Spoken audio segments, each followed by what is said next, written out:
Pet lovers, stay right here. Did humans have pets during the Middle Ages? Untouched manuscripts have disclosed a long-guarded secret: the amazing companions who strolled in the shadows of knights and lords. Want to know how the relations were between the forgotten friends of the Middle Ages? Then join us as we reveal the secret tapestry of medieval life, where unusual friendships blossomed among the tumult of castles and kingdoms. We'll also uncover the unknown stories of medieval pets, shattering our preconceived beliefs and permanently transforming our perspective of this fascinating age. Let's talk about all the pets people had back then.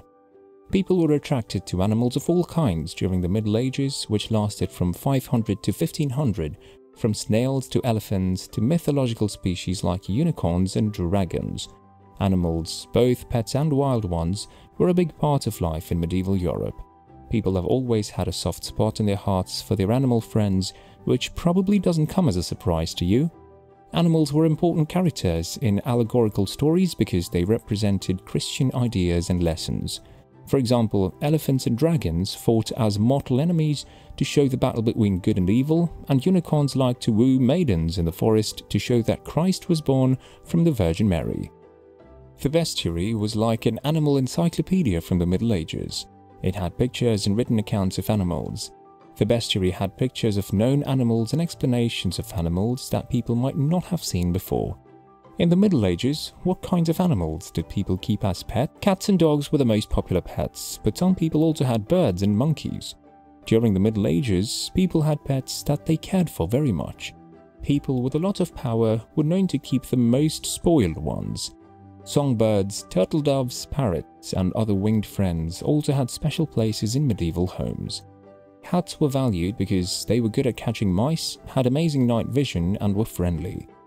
When a cat was given as a gift to Isabella d'Este, a noblewoman from Italy, it was said that the beautiful and delicate animal had no other home than in the arms of Her Excellency. Cruibne, which means little paws, is the name for a pet cat that comes from a medieval book. I might use that when I get a cat next time. If you look closely, you can see Alexander petting his cat underwater on this page of the text. According to records, King Charles VIII of France even purchased a small crimson dress for his ferret, and Isabel of Bavaria's squirrel reputedly wore a pearl-encrusted collar. We think that's kind of cute. Did they bring wild animals like tigers or even snakes into their homes? One of the most famous stories in the Middle Ages was about how to catch and keep young tigers. You should throw a mirror at the mother tiger to confuse her and make her think that the reflection of herself is a cub. Then you can take the cub and run away quickly. We know that exotic animals were kept in royal menageries, but we don't have much more proof that these animals were tamed. But do you know that there were some societies that saw black cats as a sign of good luck or friendship? The medieval bestiary says, "The cat is a full lecherous beast when it's young. It's quick, flexible and happy, and it jumps and rests on everything in its path. In times of love, it's hard for wives to get along, and one will bite and scratch the other very badly." During the Middle Ages, the phoenix was a well-known animal. This came from Egyptian, Greek and Roman folklore. It lives for 500 years, then flies into a fire and comes back to life out of the ashes. There were also creatures called griffins that are a mix of an eagle's front half, wings and claws, and a lion's back half. People thought that they were so big and strong that they could steal an ox or a person to feed their young. No one in the Middle Ages is known to have found dinosaur bones, but that didn't stop people from believing in dragons. Dragons can also be found in old works of art, like this one from the 5th century BC. But what did dragons mean in the Middle Ages? As the king of the snakes, the dragon is often used to represent evil or the devil.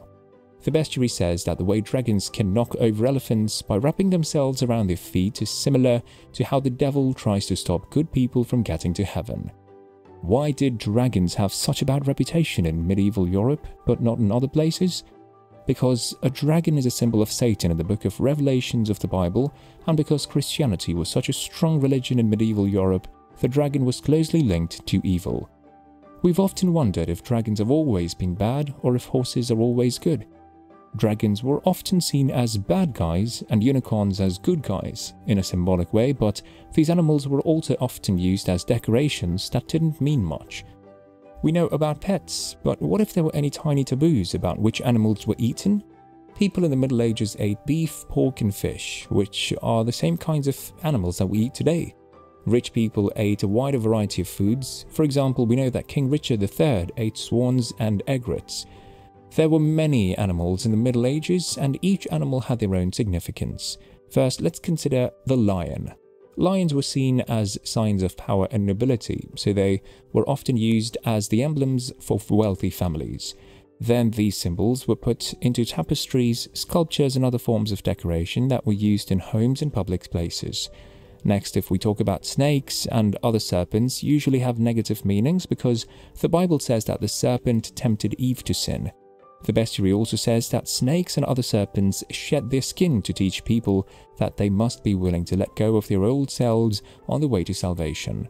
In medieval heraldry, the dragon was used a lot, and the red dragon has been linked to Welsh towns like Cardiff and British heraldry in general for hundreds of years. Next is an elephant.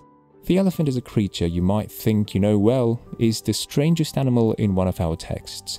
But in this picture, it looks like a big Labrador retriever is blowing a horn. But the next question also arises, if all people were allowed to own pets in the medieval period? When it comes to pet ownership in the medieval period, there were three categories of people: men, women, and priests. Unlike today, the boundaries between these groups were rarely blurred or unclear. The split manifested itself in every aspect of life, including pet ownership. Pets were restricted to wealthy women and clerics. It then expanded to encompass academics and lay humanists.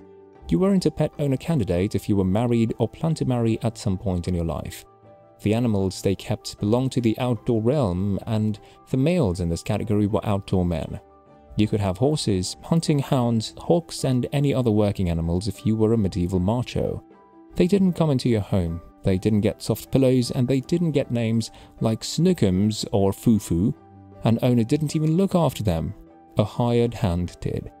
Men maintained animals with the characteristics they wanted others to see in them, such as strength, loyalty, and aggression.